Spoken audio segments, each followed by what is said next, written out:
Cool. Good morning, beautiful, amazing soul sisters. Here we are for another episode of Soul Sister Adventures with my bestie, Miss Connie Rose. Good morning. Good morning. Miracle morning, yes? It has been a miracle, like I don't even know how many days in a row. It's incredible, as we um get to be in alignment, um the miracles that unfold. Blessings upon blessings, blessings upon blessings. Yeah. So what's our question? What's our question today, girl? I am so excited about what we have to deliver today. Our question today is, are you ready to come home? Yeah. And the home that we're really talking about is this beautiful vessel that we get to call a body, right?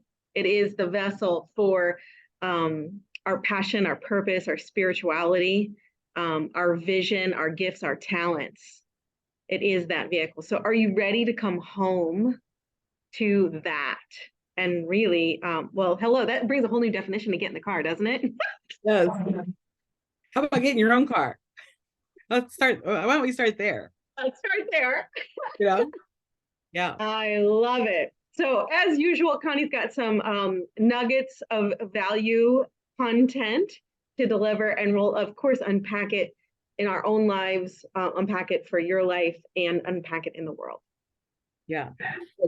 Again, we're talking about this book, Frequency, The Power of Personal Vibration by Penny Pierce.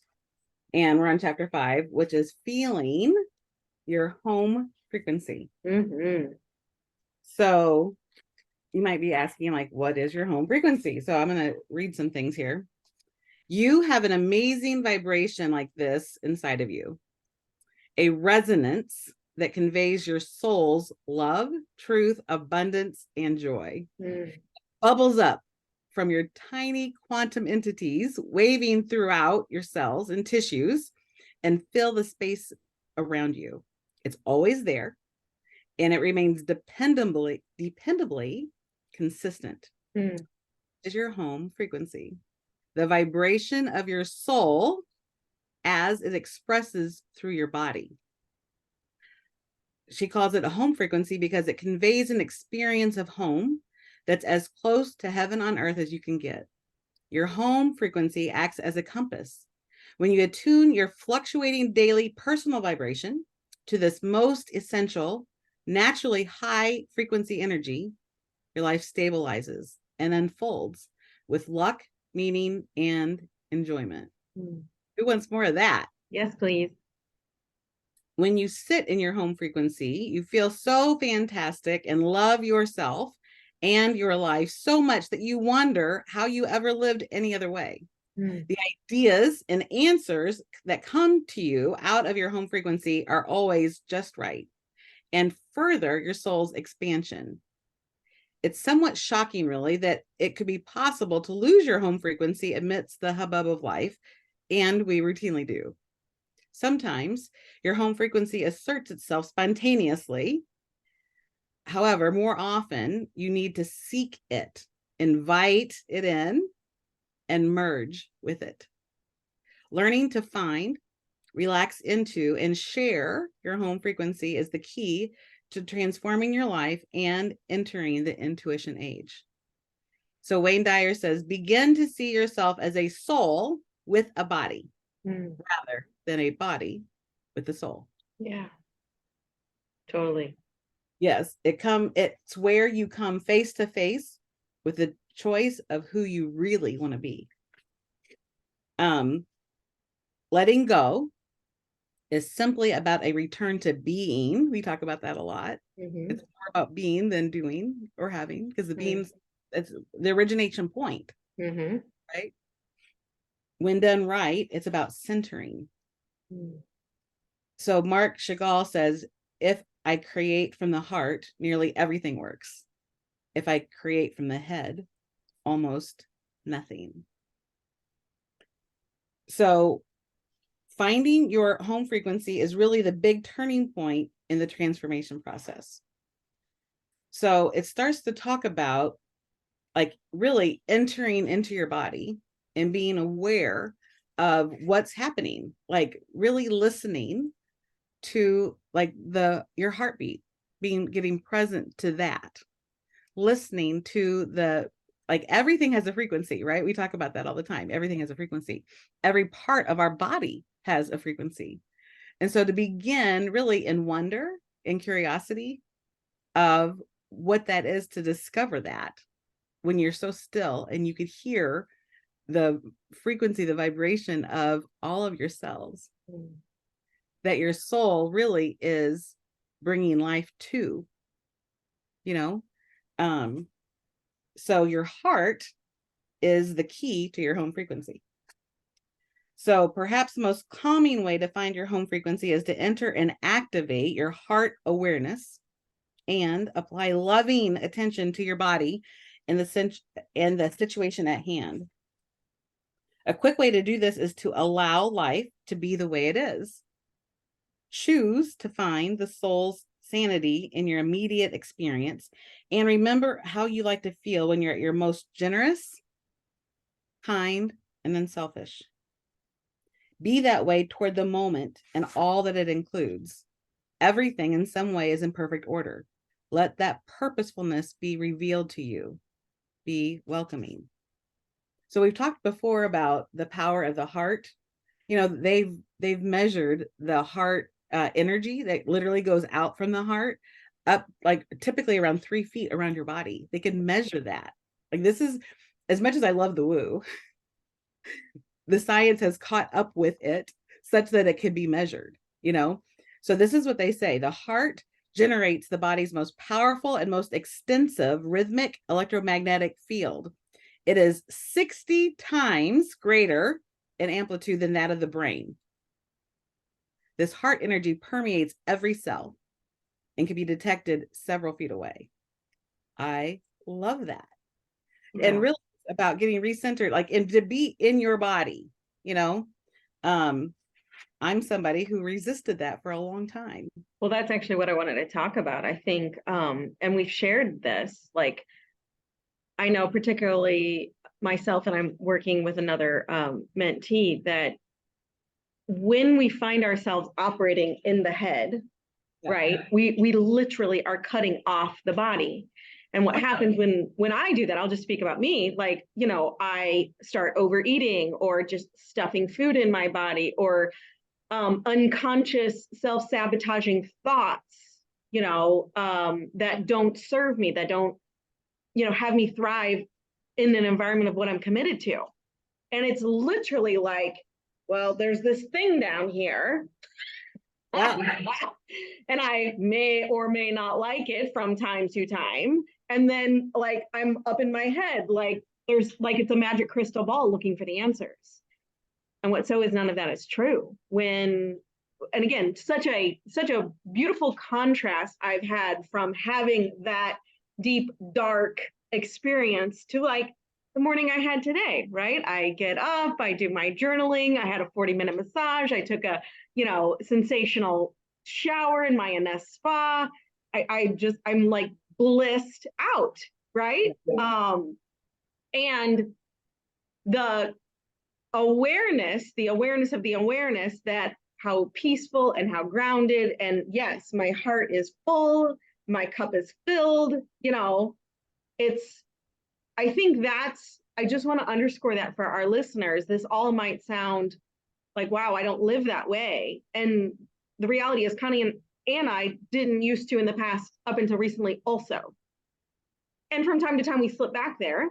And I would say 90% of the time we're in this state that we're talking about today. Yeah. And really, one of the key things that transformed my relationship to my body, because I've been like battling with my body since I could remember, you know, my parents owned 12 weight loss clinics. And it was nothing that they put on me. It was something that I created myself. So I never absorbed here that it was not like, you know, they did anything to me. Yeah. I had the desire to, you know, do all the things, work out and be crazy about it and, you know, whatever. And so it's like, I really did make a decision Like, I'm just going to stay in my head. It feels safer up here. Yeah. And that can only get you to a certain point in your life. Right. And when I realized it was safe to be in my body, and that I could appreciate that it does house my soul, is the vehicle literally that gets me around to do the things and be the things that God has me be here for. And it was the vehicle that brought forth my precious Nicholas. Yeah. And housed Hope Marie for a short period. What a gift. Well, and it is the vehicle that God gave us, right? I mean, yeah.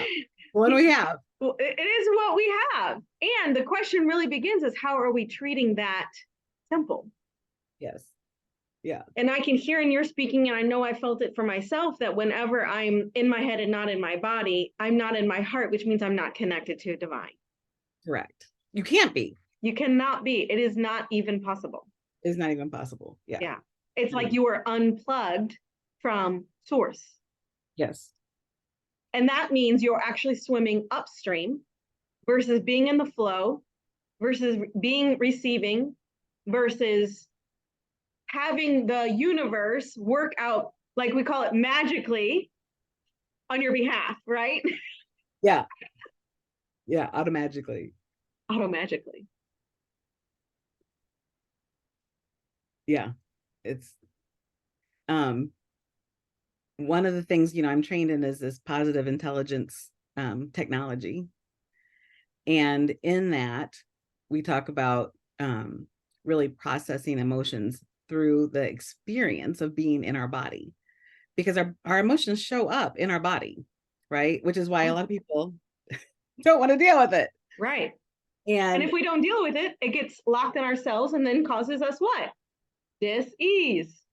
Yes. Yes. That's exactly what it is. And what I coach my clients through is lovingly and what's the word I want to use? Like not just lovingly and compassionately towards yourself, in a curious way, so that you can be curious about what's going on in your body and how emotions show up. Totally empathetic, compassion really for yourself and your experience, and with a just really curiosity, and like, where is this emotion in my body and what is it doing? So like, it might be tight, or like, the more curious and descriptive really you could get it for yourself, it just wants to be heard. And then once it's, so like when I work with people who are processing grief, and for myself, this is what I do. And, I've been using it again newly with my mom being in heaven now. And for myself, I see patterns. So like a lot of times it'll start, like I notice this experience in my brain, and I can make it wrong, but it doesn't make a difference. Only when I become compassionately curious, like, what is it? Like, what is it doing? What is it saying? What's the physical experience of it? What's the sensation? And then it's like, okay, you heard me. Now I'm going to move. And then it typically goes to my throat, right? Because we know our emotions are imprinted on our vocal cords. And so then it goes to my throat. So then I get curious, like, what is that? Like, it's tight, and it feels like it's here, not over here, like, but where specifically, right? And then it like releases because it's been heard and seen. Then it moves to usually my heart. Get same thing, tightness that was not there before is now there. And then I describe all of those things to myself. And then my lungs, I find it hard to breathe.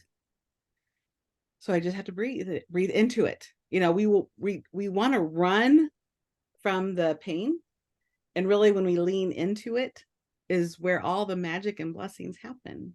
And knowing that it's safe to do that. It's not going to break me. It's not going to kill me. I'm safe to do that. And then all of a sudden it moves through my body, and then I'm grounded back in my body, such that I could go on with the business of why I'm even here.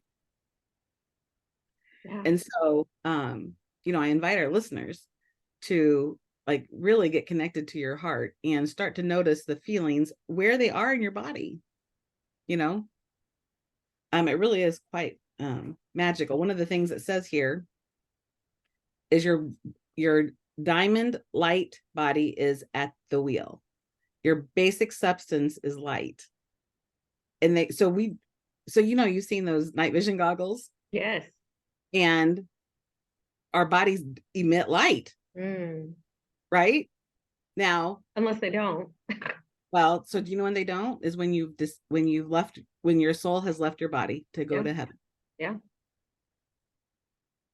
So it says, to find yourself and maintain your frequency when you're in an unfamiliar context, it's important to remember who you are.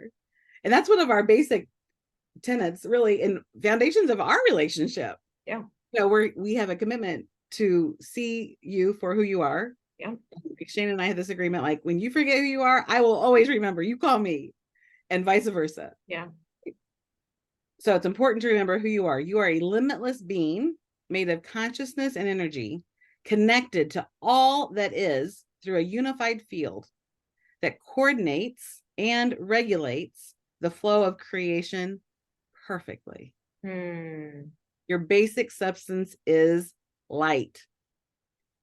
When I first started to do readings for people, I was taught silently to say to my client, the light in me knows and loves the light in you. And isn't that what, like, when you say namaste to someone? Oh, yeah. Like, the light in me acknowledges the light in you. By feeling the truth of this, an important attunement was immediately created. Over the years, I've come to see people's soul energy as transparent diamond light. It holds nothing, has no blocks, and is brilliantly pure and clear. So if you're having a challenge getting connected to that, if you see yourself as this diamond light body that we get to live in, and the more you practice it, just like everything's a brain pattern, right? Brain patterns and frequencies. So it's a skill. So if you're not there yet, just know that perfect practice makes perfect. And you can just keep at it, because it will, like, you'll find things will align to further you on that journey. Yeah. It might be why you're listening to this podcast today. Exactly. Yeah.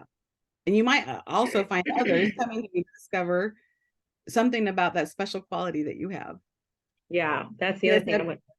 Yeah, go ahead. Well, as you hone in on your own light and you reverberate it out into the world, what actually happens is we are like tuning forks, right?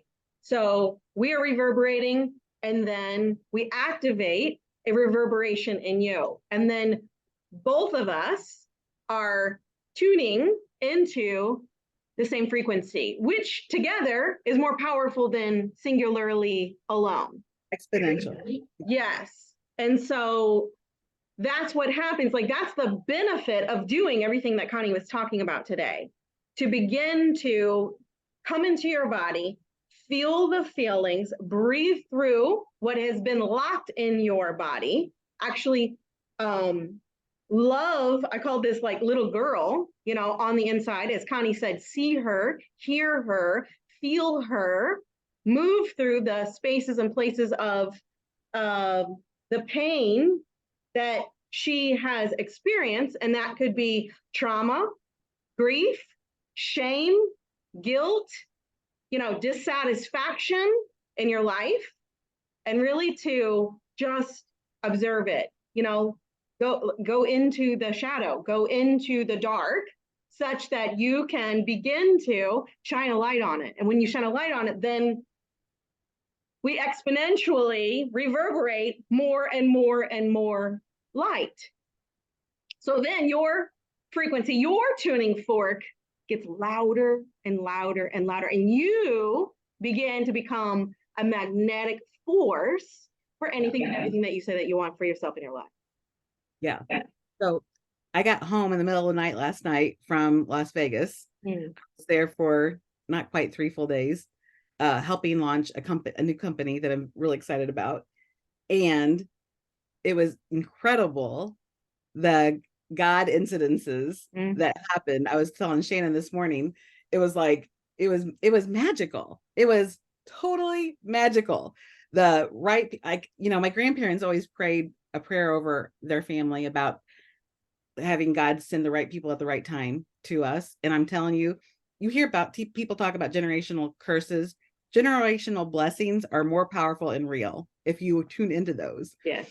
So it's fun to see. I was channeling, and this happened, and this happened, and you're not going to believe this. And I was on the bench outside, and then this person said this, and like all of these connections and all of the information that I needed, and the people, the connections I needed were there, like automagically, right? Yes.